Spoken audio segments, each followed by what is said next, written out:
Hello everyone, welcome to Disha academy. NTPCയുടെ mixed PYQ സെക്ഷനിലേക്ക് എല്ലാവർക്കും സ്വാഗതം. അപ്പോൾ ഇന്നത്തെ ക്ലാസ്സിലേക്ക് നമുക്ക് കിടക്കാം. നിങ്ങളുടെ എക്സാം ഒക്കെ അടുക്കാറായി. ഏറ്റവും ബെസ്റ്റായിട്ട് തന്നെ നിങ്ങളുടെ ലാസ്റ്റ് മിനിറ്റ്സ് യൂസ് ചെയ്യുക. ഓരോ സമയം വിലപ്പെട്ടതാണെന്ന് കരുതി നന്നായിട്ട് റിവൈസ് ചെയ്ത് മുന്നോട്ട് പോവുക. എക്സാം ക്ലിയർ ചെയ്യുക കേട്ടോ.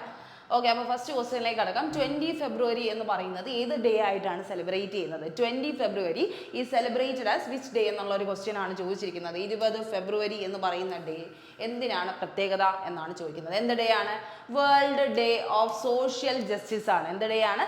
World day of social justice ആണ്. അതായത് addressing poverty, unemployment, inequality, injustice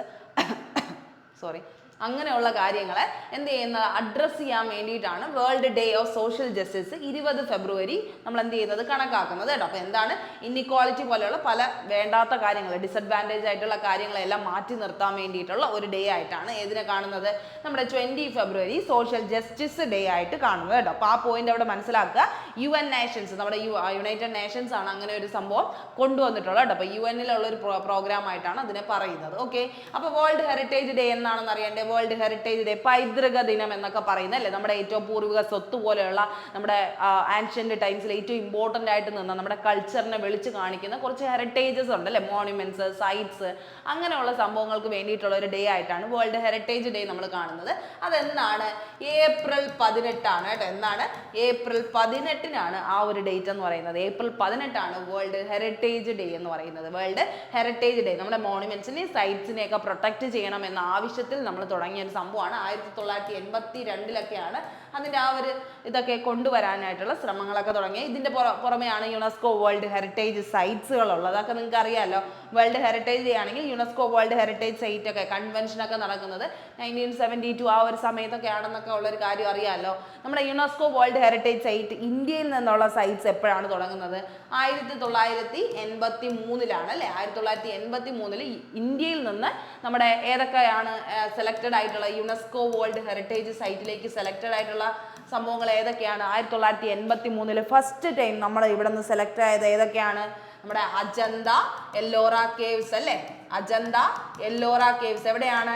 മഹാരാഷ്ട്രയുടെ അല്ലേ. മഹാരാഷ്ട്രയിലെ അജന്ത എല്ലോറ കേവ്സ് സെലക്റ്റഡ് ആയിരുന്നു. അതുപോലെയുള്ള സെലക്ട് ആയിട്ടുള്ള രണ്ട് കാര്യങ്ങളാണ് ആഗ്ര ഫോർട്ടും അതുപോലെ തന്നെ റെഡ് ഫോർട്ടും അല്ലേ. ആഗ്ര ഫോർട്ടും റെഡ് ഫോർട്ടും. ആഗ്ര ഫോർട്ട് എവിടെയാണ്? ഉത്തർപ്രദേശിലാണ് അല്ലേ, UP നമ്മുടെ ആര് വെച്ചതാണ്? അക്ബർ വെച്ചതാണ് അല്ലേ. Agra fort UP red fort ഷാജഹാന്റെ ആണ്. അതെവിടെയാണ്? ആഗ്ര അല്ലേ. ആഗ്ര ഉത്തർപ്രദേശും ഡൽഹിയുടെ ഇടയിലുള്ള ഒരു സ്ഥലത്ത് ആഗ്രയിലാണ് റെഡ് ഫോർട്ട് വരുന്നത്. അപ്പോൾ അത്രയും കാര്യങ്ങൾ അവിടെ മനസ്സിലാക്കുക. 1983 യുനെസ്കോ വേൾഡ് ഹെറിറ്റേജ് സൈറ്റിലേക്ക് നമ്മുടെ ഒരു എൻട്രി വരുന്നത്, ഇന്ത്യ എൻട്രി ചെയ്യുന്നത്. അത് ഏതിലൂടെയാണ്? 4 സ്ഥലങ്ങളിലൂടെയാണ്. ഒന്ന് അജന്ത, രണ്ടാമത്തെ എല്ലോറ, മൂന്നാമത്തെ ആഗ്ര ഫോർട്ട്, നാലാമത്തെ റെഡ് ഫോർട്ട്. അത്രയും പോയിന്റ്സ് അവിടെ ജസ്റ്റ് ഒന്ന് എന്ത് ചെയ്യുക? മനസ്സിലാക്കി ഇരിക്കുക കേട്ടോ. അത് മനസ്സിലാക്കുക. ലാസ്റ്റ് ആയിട്ട് 2024 ഫൈനലി ആഡ് ചെയ്തത് ഏതാണ്? ഫൈനലി ആഡ് ചെയ്തതും ജസ്റ്റ് ഒന്ന് അറിഞ്ഞിരിക്കുക. അഹം ഡൈനാസ്റ്റിയുടെ അല്ലെ. അഹം ഡൈനാസ്റ്റി എന്ന് പറയുന്ന ഒരു ഡൈനാസ്റ്റി എവിടത്തെ? ആസാമിലെ അഹം ഡൈനാസ്റ്റിയുടെ മൊയ് ഡാംസ് എന്ന് പറയുന്ന സ്ഥലമാണ്. മൊയ് ഡാംസ് ആണ് കേട്ടോ. മൊയ് ഡാംസ് എന്ന് പറയുന്ന സ്ഥലമാണ് 2024 യുനെസ്കോ വേൾഡ് ഹെറിറ്റേജ് സൈറ്റിലേക്ക് കയറിയിരിക്കുന്ന ഇന്ത്യയിലെ സാധനം. ആസാമിലെ അഹം ഡൈനാസ്റ്റിക്കാരുടെ ബ്യൂറിയൽ ഡീപ്സ് ആണ് എന്ന് പറയുന്നത് ഈ പറയുന്ന മൊയ് ഡാംസ് എന്ന് പറയുന്നത് കേട്ടോ. ആ ഒരു പോയിന്റും അവിടെ എന്ത് ചെയ്യുക? ബുറിയൽ സിസ്റ്റം ഓഫ് അഹം ഡൈനാസ്റ്റിയാണ് നമ്മൾ എന്ത് പറയുന്നത്? ഈ മൊയ് ഡാംസ് എന്ന് പറയുന്ന മൊയ് ഡാംസ്. അപ്പോൾ അങ്ങനെ തന്നെ ആയിരിക്കും ചോദിക്കുന്നത്. അപ്പോൾ ആ ഒരു കാര്യം ശ്രദ്ധിച്ച് മനസ്സിലാക്കിക്കൊള്ളാം. 2024 മൊയ് ഡാംസ് എൻട്രി ചെയ്യുന്നത് ആസാമിൽ നിന്നുള്ളതാണ് കേട്ടോ. ആ ഒരു പോയിന്റ് അവിടെ ആലോചിക്കുക. ഇതിൻ്റെ ഒപ്പം നിങ്ങൾ ആലോചിക്കേണ്ട എന്താണ്? പിന്നെ ഇതിൻ്റെ ഒപ്പം നമ്മൾ പറഞ്ഞു 1983 യുനെസ്കോയിലേക്ക് ഇന്ത്യയുടെ പ്രവേശനം. യുനെസ്കോ ആദ്യമായിട്ട് വരുന്നത് എപ്പോഴാണ്?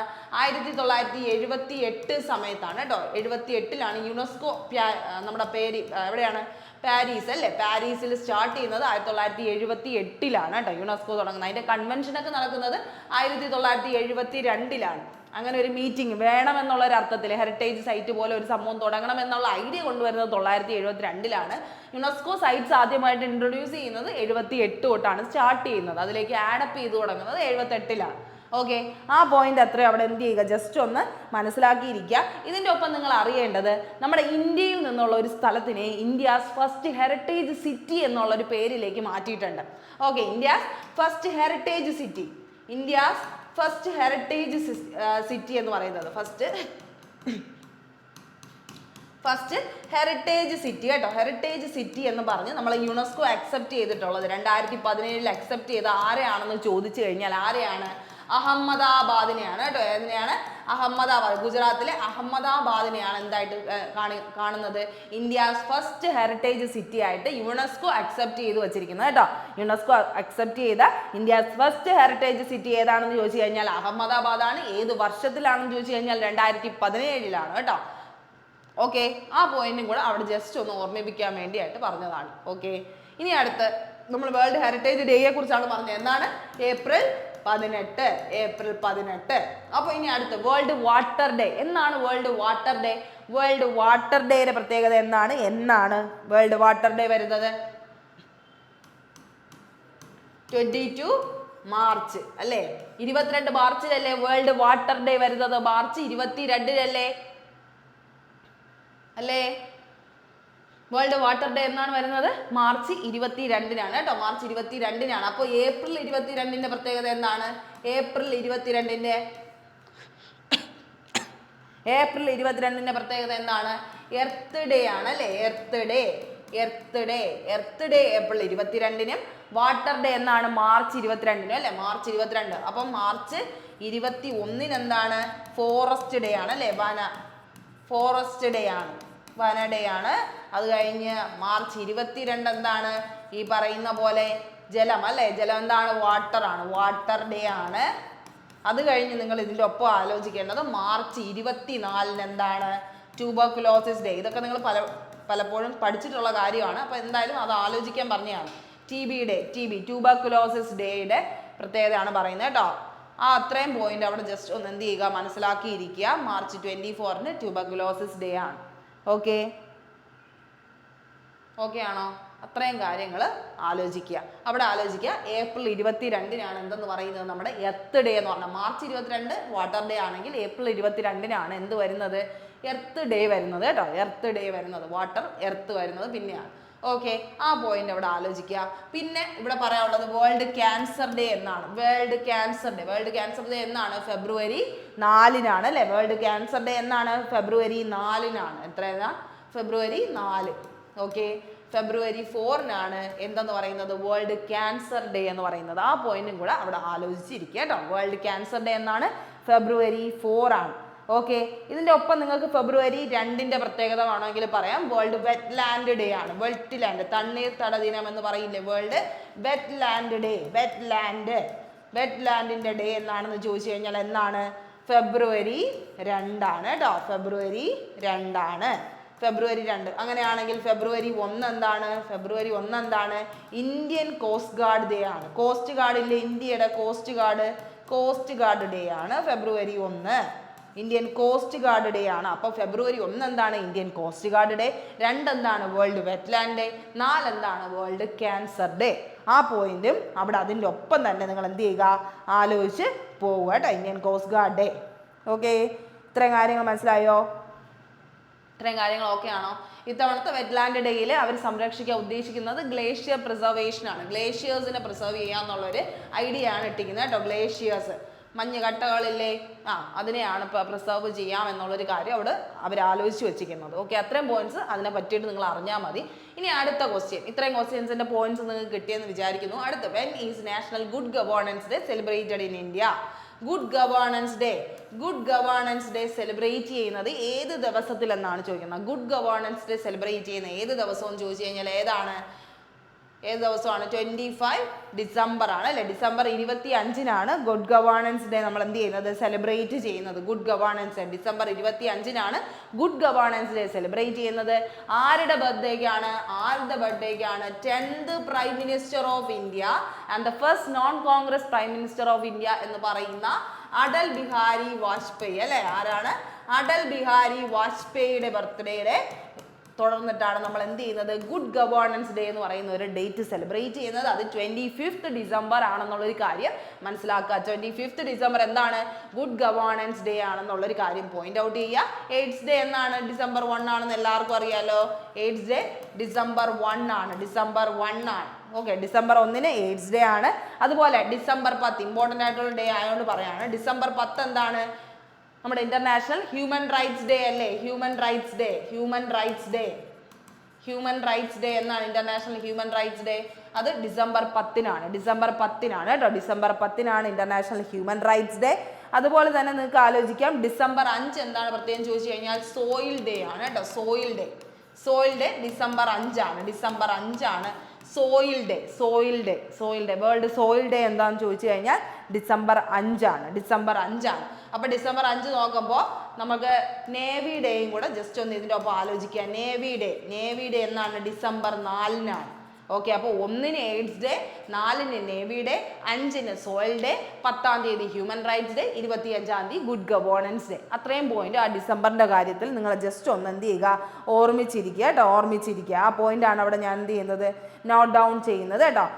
അതത്ര ഓക്കെ ആണോ? ഇത് ഇത്ര ഓക്കെ അല്ലേ? ഓക്കെ, അടുത്ത ക്വസ്റ്റ്യനിലേക്ക് കടക്കാം. Okay, the International Criminal Police Commission ICPC predecessor to Interpol was founded at Daesh in 1923. International Criminal Police Commission എന്ന് പറയുന്ന ആയിരുന്നു ആദ്യത്തെ എന്തിന്റെ പേര്? ഇന്റർനാഷണൽ ക്രിമിനൽ പോലീസ് കമ്മീഷൻ എന്നായിരുന്നു ആദ്യം ഇന്റർപോളിനെ അറിയപ്പെട്ടിരുന്നത്. ആദ്യത്തെ ഇന്റർനാഷണൽ പോലീസ് കാര്യങ്ങൾ നോക്കുന്നത് ആരായിരുന്നു? ഈ പറയുന്ന ഇന്റർനാഷണൽ ക്രിമിനൽ പോലീസ് കമ്മീഷൻ ആയിരുന്നു. അത് മാറ്റിയിട്ടാണ് എന്ത് വരുന്നത്? ഇന്റർപോൾ വരുന്നത്. അതിന്റെ സക്സസർ ആയിട്ടാണ് ഏത് വരുന്നത്? ഇന്റർപോൾ വരുന്നത്.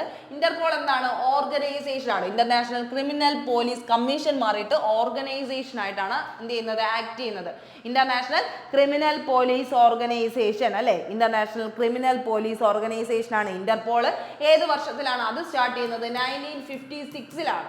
ഓക്കെ, ഇന്റർപോൾ സ്റ്റാർട്ട് ചെയ്യുന്നത് എന്നാണ്? 1956-ലാണ്. അതേസമയം ഇന്റർനാഷണൽ ക്രിമിനൽ പോലീസ് കമ്മീഷൻ 1923-ൽ തന്നെയാണ് സ്റ്റാർട്ട് ചെയ്തത്. അത് കഴിഞ്ഞിട്ടാണ് ഇന്റർപോൾ എന്ന് പറഞ്ഞൊരു പേരിലേക്ക് അത് മാറുന്നത്. ഇത് 1923-ലാണ്. എവിടെയാണ് സ്റ്റാർട്ട് ചെയ്യുന്നത് ചോദിച്ചു കഴിഞ്ഞാൽ വിയന്നയിലാണ് കേട്ടോ. വിയന്നയിലാണ് ഇന്റർനാഷണൽ ക്രിമിനൽ പോലീസ് കമ്മീഷൻ ഉള്ളതെന്നുള്ളൊരു കാര്യം മനസ്സിലാക്കിക്കോളാം. ഇന്റർപോൾ എവിടെയാണെന്ന് ചോദിച്ചു കഴിഞ്ഞാൽ 1956-ൽ തുടങ്ങിയത് എവിടെയാണ്? നമ്മുടെ ലയോൺ ഫ്രാൻസിലാണ് കേട്ടോ. ഫ്രാൻസിലാണ് ഏതിന്റെ സെറ്റപ്പ് ഉള്ളത്? ഈ പറയുന്ന ഇന്റർപോളിന്റെ ഹെഡ് ക്വാർട്ടേഴ്സ് വരുന്നത് കേട്ടോ. ലയോൺ ഫ്രാൻസിലാണ് ഇന്റർപോളിന്റെ ഹെഡ് ക്വാർട്ടേഴ്സ് വരുന്നത്. ശരിക്കും വേൾഡ് വൈഡ് പോലീസ് കമ്മീഷണർ ഓഫീസാണ് എന്തെന്ന് പറയുന്നത്? ഇന്റർപോൾ എന്ന് പറഞ്ഞാൽ ഒരു പോലീസിന്റെ കംപ്ലീറ്റ് സംഘടനയാണ് ഏതെന്ന് പറയാം? ഇന്റർപോൾ എന്ന് പറഞ്ഞാൽ പല രാജ്യങ്ങൾ തമ്മിലുള്ള ഒരു ഒത്തുചേരൽ അല്ലെങ്കിൽ ഒരു കണക്ഷൻ, ഒരു വൺ വേ കണക്ഷൻ ആണ് ഇന്റർപോൾ കൊണ്ട് ഉദ്ദേശിക്കുന്നത് കേട്ടോ. അപ്പോൾ ആ കാര്യം മനസ്സിലാക്കുക. World wide police cooperation and crime control ആണ് ഇന്റർപോൾ എന്ന് പറയുന്നത്. World wide police cooperation and crime control ആണ് ഇന്റർപോളിന്റെ ഉദ്ദേശം. അപ്പോൾ ഇന്ത്യയിൽ നിന്ന് പുതിയൊരു സംഘടന ആര് കൊണ്ടുവന്നിട്ടുണ്ട്? ഹോം അഫയേഴ്സ് മിനിസ്റ്റർ ആയിട്ടുള്ള അമിത്ഷാ അല്ലെ? അമിത്ഷായുടെ നേതൃത്വത്തിൽ പുതിയൊരു പോർട്ടൽ നമ്മളും തുടങ്ങിയിട്ടുണ്ട്. അതെന്താണ്? ഭാരത് പോൾ പോർട്ടൽ എന്ന് പറയുന്ന ഒരു പോർട്ടൽ ഇന്ത്യക്ക് വേണ്ടിയായിട്ട് സ്റ്റാർട്ട് ചെയ്തിട്ടുണ്ട്. എന്തിനു വേണ്ടി? ഇന്ത്യയുടെ കാര്യങ്ങൾ ഇന്റർപോളിനെ അറിയിക്കാൻ വേണ്ടിയായിട്ട് തുടങ്ങിയ ഒരു സംഘടനയായിട്ടാണ് ഭാരത് പോളിനെ പറയുന്നത് കേട്ടോ. ഇതുവരെയും CBI ആണ് ആ കാര്യങ്ങൾ ചെയ്തുകൊണ്ടിരുന്നത്. CBI വഴിയാണ് ഇന്റർനാഷണൽ ഈ ഒരു പറയുന്ന ഇന്റർപോളിലേക്ക് കാര്യങ്ങൾ ന്യൂസുകൾ എത്തിക്കൊണ്ടിരുന്നത്. പക്ഷെ ഇപ്പൊ എന്തുണ്ട്? സെപ്പറേറ്റ് ഒരു പോർട്ടൽ തന്നെയുണ്ട്. ഭാരത് പോൾ പോർട്ടൽ എന്ന് പറഞ്ഞാൽ പുതിയൊരു പോർട്ടൽ ഹോം അഫയേഴ്സ് മിനിസ്റ്റർ ആയിട്ടുള്ള അമിത്ഷാ ഉദ്ഘാടനം ചെയ്തിട്ടുണ്ട്. അതുവഴി എന്ത് ചെയ്യുക? ഇന്റർപോളിലേക്ക് ഇനി ന്യൂസുകൾ എത്തിച്ചു കൊടുക്കാം. മാത്രമല്ല ഇതെന്താണ്? ഈ വർഷമാണ് സ്റ്റാർട്ട് ചെയ്തത്. ഇതെന്തിനു വേണ്ടിയിട്ടാണ്? ആരുടെ നേതൃത്വത്തിൽ എന്ന് ചോദിച്ചു കഴിഞ്ഞാൽ CBIയും കൂടെ ഇതിനെന്താണ് ഒരു പങ്ക് വഹിച്ചിട്ടുണ്ട്. CBIയുടെ നേതൃത്വത്തിലും കൂടെയാണ് ഇത് സ്റ്റാർട്ട് ചെയ്തെന്നുള്ളൊരു കാര്യം മനസ്സിലാക്കിക്കോളുക കേട്ടോ. അത്രയും കാര്യം മനസ്സിലാക്കുക. CBIയും കൂടെ കോർഡിനേറ്റ് ചെയ്ത ഒരു കാര്യമാണ്. ഓക്കെ, നോർമലി CBIയുടെ NCB ആണ് എന്ത് ചെയ്തത്? ഈ ഒരു കാര്യം ചെയ്യുന്നത്. നാഷണൽ സെൻട്രൽ ബ്യൂറോസ് ആണ് ഇതൊക്കെ ചെയ്യുന്നത്. ഇപ്പൊ എന്താണ്? ഈ പറയുന്ന ഇന്റർപോൾ ഭാരത് പോളുമായിട്ടാണ് കണക്ട് ചെയ്തിരിക്കുന്നത് ഇന്ത്യയിൽ കേട്ടോ.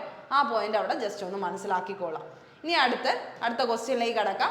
What does the abbreviation SAARC stand for? SAARC stand ചെയ്യുന്നത് എന്തിനു വേണ്ടിയിട്ടാണ്? സാർക്ക് എന്ന് പറയുന്ന അബ്രിവിയേഷൻ എന്തിനെ സ്റ്റാൻഡ് ചെയ്താണ്? റെപ്രസെന്റ് ചെയ്യുകയാണ് ചെയ്യുന്നത്?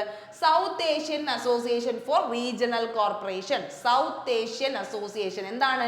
ഏഷ്യൻ കൺട്രീസ് തമ്മിലുള്ള അസോസിയേഷൻ ആണ് കേട്ടോ. ഏഷ്യൻ കൺട്രീസ് തമ്മിലുള്ള അസോസിയേഷൻ ആണ് സാർക്ക് എന്ന് പറയുന്നത്.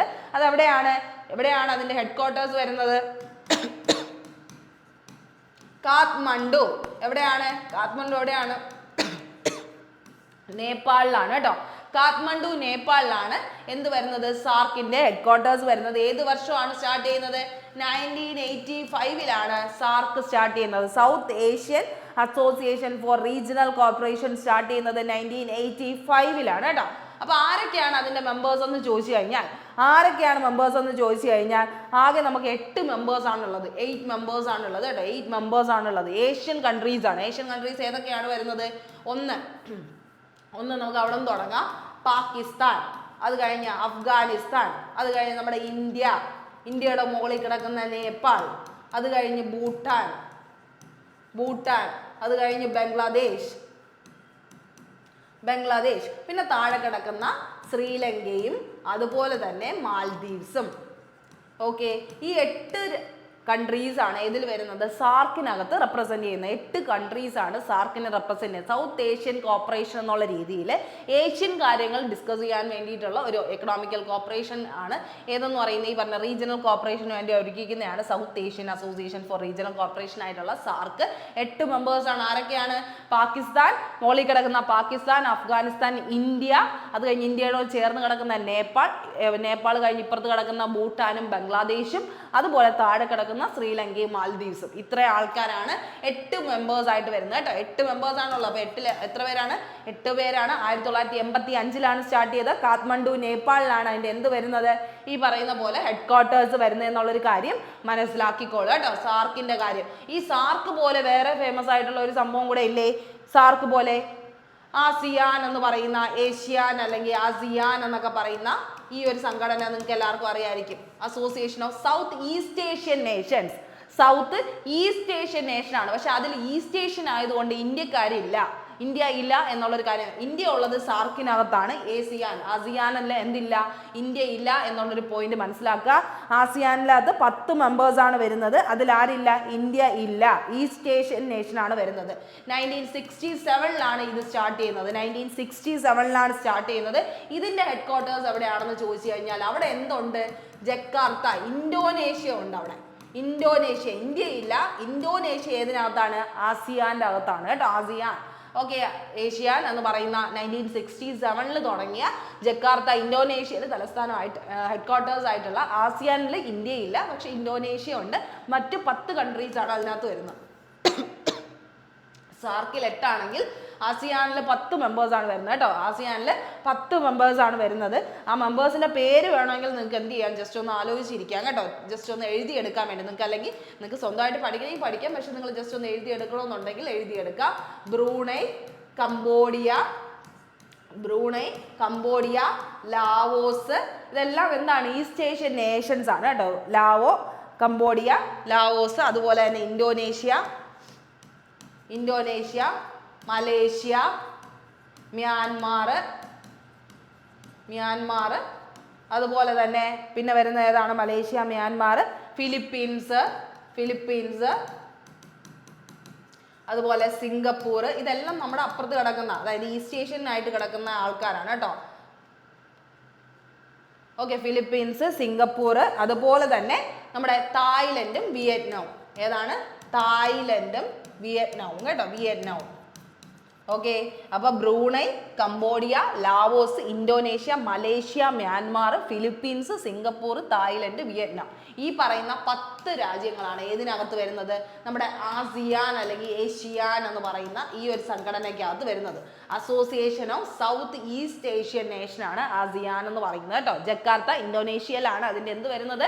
ഹെഡ്ക്വാർട്ടേഴ്സ് വരുന്നത്. ഓക്കെ, ആ ഒരു പോയിന്റ് ജസ്റ്റ് ഒന്ന് ആലോചിക്കാൻ വേണ്ടി ഞാൻ ജസ്റ്റ് ഒന്ന് പറഞ്ഞതേ ഉള്ളൂ. അതൊന്ന് നോട്ട് ഡൗൺ ചെയ്യുക. ഇനി അടുത്ത്, in which direction does the tail of a comet point towards? In which direction does the tail of a comet point towards? Comet എന്ന് പറഞ്ഞാൽ അറിയാമല്ലോ, വാൽ നക്ഷത്രം എന്നൊക്കെ പറയുന്നല്ലേ. വാൽ നക്ഷത്രം എന്ന് പറയുന്ന സാധനം കോമറ്റ് ഇങ്ങനെ ഒരു സംഭവമായിട്ടാണ് ഇരിക്കുന്നത്. അതിനൊരു എന്തുണ്ട്? ഒരു head portion, nucleus portion cover ചെയ്യുന്ന ഒരു കോമ റീജിയനും ഉണ്ട്. കോമ എന്ന് പറയും. കോമ റീജിയൻ ഉണ്ട്. അതിനെന്തുണ്ട്? ഒരു ടെയിൽ പാർട്ടും ഉണ്ട് അല്ലെ. എന്ത് പാർട്ടുണ്ട്? Tail part. ഈ ടെയിൽ മാക്സിമം എന്തായിട്ടായിരിക്കും ഉണ്ടാവുന്നത്? ഒന്നീ ഡസ്റ്റ് പാർട്ടിക്കിൾസ് കൊണ്ടായിരിക്കാം, ഡസ്റ്റ് പാർട്ടിക്കിൾസ് അല്ലെങ്കിൽ അയോൺ പാർട്ടിക്കിൾസ് കൊണ്ടായിരിക്കാം. ഓക്കെ, മിക്സ്ചർ ഓഫ് ഗ്യാസസ് കൊണ്ടായിരിക്കാം. ഒന്നീ ഡസ്റ്റ് പൊടിപടലങ്ങളായിരിക്കാം, അല്ലെങ്കിൽ എന്താണ് ഈ ഗ്യാഷ്യസ് ആയിട്ടുള്ള കാര്യങ്ങളായിരിക്കാം കേട്ടോ. ഗ്യാഷ്യസ് ആയിട്ടുള്ള കാര്യങ്ങളായിരിക്കാം. ആ ഒരു പോയിന്റ് അവിടെ എന്ത് ചെയ്യുക? മനസ്സിലാക്കുക. ഡസ്റ്റ് അല്ലെങ്കിൽ അതർ ഗ്യാസസ് ഓർ അയോൺസ് ആയിരിക്കും പ്രസന്റ് ആയിട്ടുള്ളത്. സ്നോവി ഡസ്റ്റ് ബോൾസ് എന്നാണ് ഇവരെ അറിയപ്പെടുന്നത്. സ്നോവി ഡസ്റ്റ് ബോൾസ് എന്നാണ് ഇവരെ അറിയപ്പെടുന്നത്. എന്താണ്? കോമറ്റ്സ് ആണ്. കോമറ്റ്സ് എപ്പോഴും സൂര്യന്റെ അടുത്തോട്ട് പോകുമ്പോഴേക്കും ഇത് എന്ത് ചെയ്യും? ഇതിന്റെ ടെയിൽ ഭാഗം എങ്ങനെയായിരിക്കും എന്നാണ് ചോദിക്കുക. എപ്പോഴും സൂര്യന്റെ അടുത്തോട്ട് പോകുമ്പോൾ സൂര്യന്റെ പ്രകാശം കൊണ്ടാണ് ഇതിന് എന്ത് കിട്ടുന്നത്? ആ ഒരു ഗ്ലോ കിട്ടുന്നത്. അപ്പൊ എപ്പോഴും സൂര്യന്റെ അടുത്തോട്ട് വരുന്ന ഭാഗം ഏതാണ്? ഈ പറയുന്ന സെന്റർ ഭാഗമാണെന്നുള്ളൊരു കാര്യം മനസ്സിലാക്കുക. അപ്പൊ ടെയിൽ ഭാഗം എപ്പോഴും എന്തായിരിക്കും? എവേ ഫ്രം ദ സൺ ആയിരിക്കും കേട്ടോ. എവേ ഫ്രം ദ സൺ ആയിരിക്കും ടെയിൽ ഭാഗം എപ്പോഴും. അതായത് സൂര്യൻ ഇവിടെ നിൽക്കുന്നെങ്കിൽ സൂര്യന്റെ പ്രകാശം അല്ലെങ്കിൽ സോളാർ വിൻസ് ഒക്കെ കൊണ്ട് എന്ത് ചെയ്യും? ഇത് ഇങ്ങോട്ട് എന്ത് ചെയ്യാണ്? എവേ ഫ്രം ദ സൺ ആണ് ആയിക്കൊണ്ടിരിക്കുന്നത്. ഇതിൽ നിന്ന് കിട്ടുന്ന പ്രകാശം കൊണ്ടാണ് ഇത് എന്ത് ചെയ്യുന്നത്? ജ്വലിക്കുന്നതായിട്ട് ഫീൽ ചെയ്യുന്നത്. നമുക്ക് ആ ഒരു പ്രകാശം കാണാൻ പറ്റുന്നത് എന്തുകൊണ്ടാണ്? ഇതിൽ നിന്ന് കിട്ടുന്ന ലൈറ്റ് ആണ് ഇതിൽ റിഫ്ലക്ട് ചെയ്യുന്നത് എന്നുള്ളൊരു കാര്യം മനസ്സിലാക്കുക. ഇതിന്റെ സെന്റർ പോർഷൻ അല്ലെങ്കിൽ കോമാർ റീജിയനിൽ ചെയ്യുന്നതെന്നുള്ളൊരു കാര്യം മനസ്സിലാക്കിക്കോളാം കേട്ടോ. അപ്പൊ സോളാർ വിൻഡൊക്കെ കൊണ്ടിട്ടാണ് ഇതെന്ത് ചെയ്യുന്നത്? എവേ ഫ്രം ദ സൺ, അതായത് ഈ ടെയിൽ ഭാഗം എവേ ഫ്രം ദ സൺ ആവുന്നതെന്നുള്ളൊരു കാര്യം മനസ്സിലാക്കുക. ഓക്കെ, അപ്പൊ ആ ഒരു പോയിന്റ് ശ്രദ്ധിക്കുക. കോമറ്റിന്റെ ടെയിൽ എപ്പോഴും എവേ ഫ്രം ദ സൺ ആയിരിക്കും. കാരണം എന്താണെന്ന് ചോദിച്ചു കഴിഞ്ഞാൽ because of the radiation pressure from the sunlight. Because of the radiation pressure from sunlight ആണ് കേട്ടോ. സൺലൈറ്റിൽ നിന്നുള്ള റേഡിയേഷൻ പ്രഷർ കാരണം പൊടിപടലോ അല്ലേ, അപ്പൊ എന്ത് ചെയ്യും? വെയിറ്റ്ലെസ് ആണ്. എന്ത് ചെയ്യും? നേരെ തിരിച്ചു പോവുകയാണ് ചെയ്യുന്നത്. Okay, okay. അപ്പൊ ടെയിൽ ഓഫ് എ കോമറ്റ് എപ്പോഴും എവേ ഫ്രം ദ സൺ ആണെന്നുള്ളൊരു കാര്യം മനസ്സിലാക്കുക. ഓക്കെ ആണോ? Okay. Different patterns formed by different group of stars are called. Different group of stars ഉണ്ടാക്കുന്ന പാറ്റേൺസ് അല്ലേ. നമ്മുടെ ആകാശത്തൊക്കെ നോക്കുമ്പോൾ ഒരുപാട് സ്റ്റാർസ് നിൽക്കുന്ന കാണാം. പക്ഷെ അതൊരു പാറ്റേൺ ആവണമെങ്കിൽ അതിന് എന്തായിട്ടാണ് അറിയപ്പെടുന്നത്? അതൊരു ഷേപ്പിലോട്ടോ അല്ലെങ്കിൽ ഒരു പിക്ചറിലോട്ടോ ട്രാൻസ്ഫോം ചെയ്യുന്നെങ്കിൽ അതിനെ പറയുന്ന പേരാണ് കോൺസ്റ്റലേഷൻസ് അല്ലേ. എന്താണ്? കോൺസ്റ്റലേഷൻസ് ആയിട്ടാണ് അത് മാറുന്നത്. കോൺസ്റ്റലേഷൻസ് ആയിട്ടാണ് മാറുന്നത്. പ്ലാനറ്റ്സ് അറിയാം, സണ്ണിന് ചുറ്റും റിവോൾവ് ചെയ്യുന്ന ആൾക്കാരാണ് പ്ലാനറ്റ്സ്. സ്റ്റാർസ് എന്ന് പറഞ്ഞാൽ സിംഗിൾ ബോഡീസ് ഓഫ് ലൈറ്റ് ആണ്. അത് കഴിഞ്ഞ് കോൺസ്റ്റലേഷൻസ് പറഞ്ഞാൽ സ്റ്റാർസിന്റെ തന്നെ ഒരു ഗ്രൂപ്പാണ്. ഒരു ഗ്രൂപ്പ് ചേർന്നിട്ട് ഒരു പിക്ചറോ അല്ലെങ്കിൽ ഒരു ഷേപ്പോ ആയി മാറുന്നതിനെയാണ് കോൺസ്റ്റലേഷൻസ് കൊണ്ട് ഉദ്ദേശിക്കുന്നത്. ഒരു പാറ്റേൺ, ഡിഫറെന്റ് പാറ്റേൺസ് ആവുന്നതിനാണ് കോൺസ്റ്റലേഷൻ പറയുന്നത്. സെലസ്റ്റിയൽ ബോഡീസ് എന്ന് പറഞ്ഞാൽ അറിയാമല്ലോ, നമ്മുടെ പ്ലാനറ്റ്സ് ഉൾപ്പെടുന്ന എല്ലാ കോൺസ്റ്റലേഷനിലുള്ള ആൾക്കാരുമാണ് ഇതിൽ വരുന്നത്. സെലസ്റ്റിയൽ ബോഡീസ് എന്ന് പറയുന്നത് ഔട്ടർ സ്പേസ്, അതായത് നമ്മുടെ എർത്തിൽ നിന്ന് നോക്കുമ്പോൾ ഔട്ടർ സ്പേസിൽ എന്തൊക്കെ കാണുന്നോ അതിനെയാണ് എന്തെന്ന് പറയുന്നത്? സെലസ്റ്റിയൽ ബോഡീസ് എന്നൊക്കെ നമ്മൾ പറയാറുള്ളത്. അപ്പം ഇതിന്റെ ആൻസർ കോൺസ്റ്റലേഷൻസ് ആണ്. മേജർ കോൺസ്റ്റലേഷൻസ് നിങ്ങൾ കേട്ടിട്ടുണ്ടായിരിക്കും. അർസ മേജർ എന്നൊക്കെ പറയുന്നത് അല്ലേ. Ursa major, Ursa minor, Orion, ഇതൊക്കെ എന്താണ്? കോൺസ്റ്റലേഷൻസ് ആണ്. ഈ അർസ മേജർ എന്തിന്റെ ഷേപ്പാണ്? സപ്തർഷി, 7 സ്റ്റാർസിന്റെ ഒരു മിക്സ്ചർ ആണ് അല്ലേ. 7 സ്റ്റാർസ് കൊണ്ടാണ് സപ്തർഷി, ഗ്രേറ്റ് ബിയർ എന്നൊക്കെ അറിയപ്പെടാറുണ്ട്. അർസ മേജർ, അർസ മൈനർ ഉണ്ട്, ഓറിയോൺ എന്ന് പറയുന്ന കോൺസ്റ്റലേഷൻ ഉണ്ട്, കെസിയോപ്പിയ എന്ന് പറയുന്ന ഒരു കോൺസ്റ്റലേഷൻ ഉണ്ട്. അങ്ങനെ ഇമ്പോർട്ടൻ്റ് ആയിട്ട് കുറേ കോൺസ്റ്റലേഷൻസ് ഉണ്ട്. അതൊക്കെ അങ്ങനെ നിൽക്കട്ടെ. അത് ജസ്റ്റ് ഒന്ന് പറഞ്ഞു എന്നേ ഉള്ളൂ, നിങ്ങൾക്ക് ഒരു എക്സാമ്പിൾ മനസ്സിലാവാൻ വേണ്ടിയായിട്ട് കേട്ടോ. അപ്പോൾ നമുക്കറിയാമല്ലോ മൊത്തം നമുക്ക് 8 പ്ലാനറ്റ്സ് ആണുള്ളത്. 8 പ്ലാനറ്റ്സിൽ 4 എണ്ണം ടെറസ്ട്രിയലും 4 എണ്ണം എന്താണ്? ജോവിയനുമാണ് അല്ലേ. ജോവിയൻ പ്ലാനറ്റ്സ് എന്ന് പറയും. ഔട്ടർ പ്ലാനറ്റ്സിന് ജോവിയൻ പ്ലാനറ്റ്സ് എന്ന്, മറ്റേത് എന്തെന്ന് പറയും? ടെറസ്ട്രിയൽ പ്ലാനറ്റ്സ് അല്ലെങ്കിൽ എന്ത് പറയാം നമുക്ക്? ഇന്നർ പ്ലാനറ്റ്സ് അല്ലെങ്കിൽ അതുപോലെ റോക്കി പ്ലാനറ്റ്സ് എന്ന് പറയാം. ആദ്യം നിൽക്കുന്ന 4 പേരെന്താണ്? റോക്കി അല്ലെങ്കിൽ ഇന്നർ അല്ലെങ്കിൽ ടെറസ്ട്രിയൽ ആണ്. പിന്നെ ഉള്ള എല്ലാം ജോവിയൻ പ്ലാനറ്റ്സ് അല്ലെങ്കിൽ എന്ത് പറയാം നമുക്ക്? ഗ്യാസ് ജയൻസ് എന്ന് പറയാം അല്ലെ.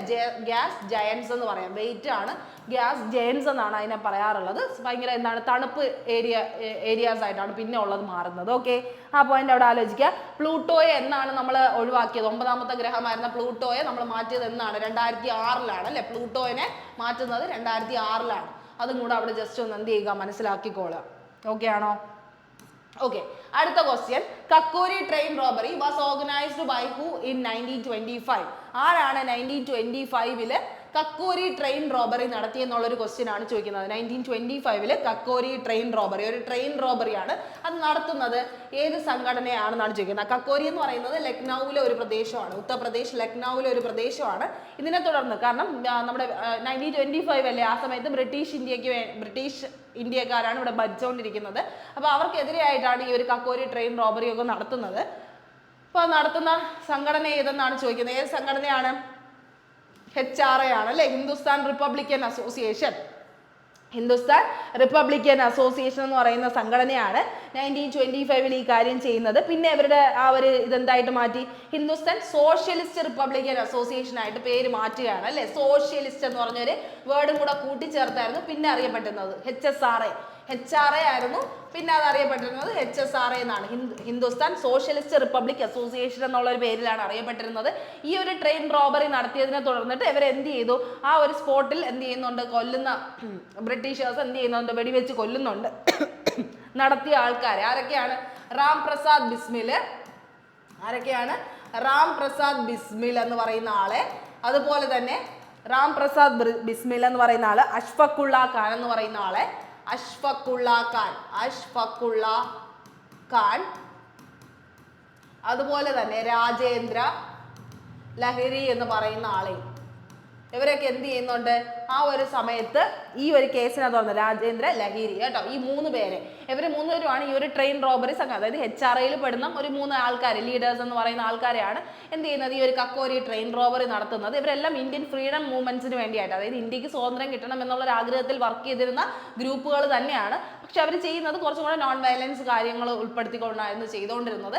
പക്ഷെ എന്ത് ചെയ്തു, അത് ബ്രിട്ടീഷേഴ്സിന് ഇഷ്ടമില്ല എന്നുള്ളൊരു കാര്യം അറിയാം. അതുപോലെ ഇത്രയും റോബറി ഇത് കാണിച്ചത് കൊണ്ട് തന്നെ റാം പ്രസാദ് ബിസ്മിലിനെയും അഷ്ഫഖുള്ള ഖാനെയും രാജേന്ദ്ര ലഹിരിയെ ആ സ്പോട്ടിൽ തന്നെ എന്ത് ചെയ്യായിരുന്നു, കൊല്ലുകയാണ് ചെയ്യുന്നത്. ബാക്കിയുള്ളവർ എന്താണ്, നമ്മുടെ കാലാപാനി എന്ന് പറയുന്ന ജയിലിലെ ആൻഡമാൻ ആൻഡ് നിക്കോബാർ ഐലൻഡിലെ അവിടേക്ക് എന്ത് ചെയ്യായിരുന്നു, പോർട്ട് ബ്ലെയറിലെ എന്താണ്, കാലാപാനി ജയിലിലേക്ക് ബാക്കിയുള്ളവർ എന്ത് ചെയ്യുന്നു, ക്രൂരപീഡനങ്ങൾക്ക് വേണ്ടിയായിട്ട് പറഞ്ഞയക്കുകയാണ് ചെയ്യുന്നത്. ഓക്കെ, ആ ഒരു കാര്യം ആലോചിക്കുക. ഈ HSRA എന്ന് പറയുന്ന ഒരു സംഘടന ഇത്രയും ഫേമസ് ആവാൻ കാരണം ആരുടെ ഒരു പേരുണ്ട്, ചന്ദ്രശേഖർ ആസാദ് എന്ന് പറയുന്ന ആൾ അറിയില്ലേ, ചന്ദ്രശേഖർ ആസാദ്. ഇവരൊക്കെ ഇതിന് പങ്ക് തന്നെയാണ്, പക്ഷെ ഇവരൊക്കെ ഒളിച്ച് താമസിക്കുകയായിരുന്നു, ചന്ദ്രശേഖർ ആസാദ് ഒക്കെ. ഓക്കെ, ഈ ഒരു പ്രശ്നത്തിൽ നിന്ന് ഒളിച്ച് താമസിക്കുകയൊക്കെയാണ് ചെയ്തത്. പിന്നെ എന്താണ്, പുള്ളി സ്വന്തമായിട്ട് സെൽഫായിട്ട് വെടിവെച്ച് ചാവുകയാണ് ചെയ്യുന്നത്. ഓക്കെ, ആ ഒരു കാര്യമൊക്കെ ആലോചിക്കുക. ചന്ദ്രശേഖർ ആസാദ് ഇതിന്റെ ഒരു പാർട്ടാണെന്നുള്ള ഒരു കാര്യം മനസ്സിലാക്കിയിരിക്കുക. ഹിന്ദുസ്ഥാൻ റിപ്പബ്ലിക് അസോസിയേഷന്റെ പാർട്ടാണ് അവരും എന്നുള്ളൊരു കാര്യം മനസ്സിലാക്കിക്കോളാം. ഓക്കെ, ഈ ഒരു കാര്യം അവിടെ ആലോചിക്കുക. ഇനി അടുത്ത് ഇവിടെ പറഞ്ഞിട്ടുള്ള വേറെ എന്തൊക്കെയാണ്, ഇന്ത്യൻ നാഷണൽ കോൺഗ്രസ് ഏത് വർഷമാണ്, 1885 ആരാണ് തുടങ്ങിയത്, A.O. ഹ്യൂം എന്ന് പറയുന്ന ആൾ അല്ലേ, ഒക്ടേവിയൻ ഹ്യൂം എന്ന് പറയുന്ന A.O. ഹ്യൂം എന്ന് പറയുന്ന ആളാണ് ഹ്യൂം എന്ന് പറയുന്ന ആളാണ് അത് തുടങ്ങുന്നത്. ഓക്കെ, സ്വരാജ് പാർട്ടി 1923 സ്റ്റാർട്ട് ചെയ്യുന്നത്.